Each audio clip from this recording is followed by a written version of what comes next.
বলো। গাছ লাগাও, পরিবেশ বাঁচাও। কচু গাছ হয়েছে এবং এই কচু গাছগুলা অনেকগুলা হয়েছে। এইখানে হচ্ছে একটা, তো আমরা এই যে এইখানে কাটি। এই যে দেখেন, এই যে কচুগুলা হয়ে গেছে। এই এটা নিয়ে এসো ডিশটা। আমি তো কাটলাম না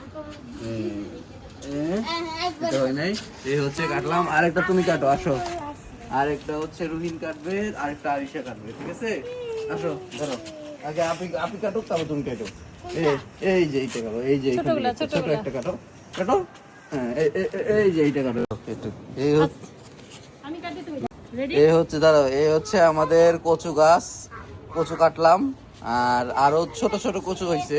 এই দেখেন, এই যে এখান থেকে কচু গাছটা কাটা হচ্ছে। একবারে গোড়ার একটু আগে থেকে কাটতে হবে, কারণ ওইখান থেকে আবার গাছ হবে। এই জন্য আমরা একটু গোড়ার, এই যে একটু ছোট ছোট পাতা দেখেন, ছোট ছোট হয়েছে, কিন্তু তারপরে এগুলো খেতে অনেক ভালো লাগবে। এই কয়েকটা বড় হয়েছে। হ্যাঁ, ইলিশ মাছের কাটা কোটা দিয়ে খেলে অনেক ভালো লাগবে। কিন্তু মূল হচ্ছে যে গাছটা তুলে আনা যাবে না, এই আগা থেকে কেটে নিয়ে, একটু আগা থেকে কেটে নিয়ে আসতে হবে। তো এই হচ্ছে আমাদের ব্লগ।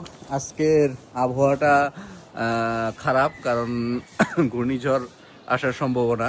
তো সেই হিসেবে প্রচুর মেঘ হয়েছে আকাশে। আর আমাদের গাছগুলোকেও বাঁচাইতে হবে, এর জন্য একটু প্রোটেকশন দেখি কোনো কিছু করার সুযোগ আছে কিনা। তো ভালো থাকেন, ইনশাল্লাহ দেখা হবে পরের কোনো ব্লগে।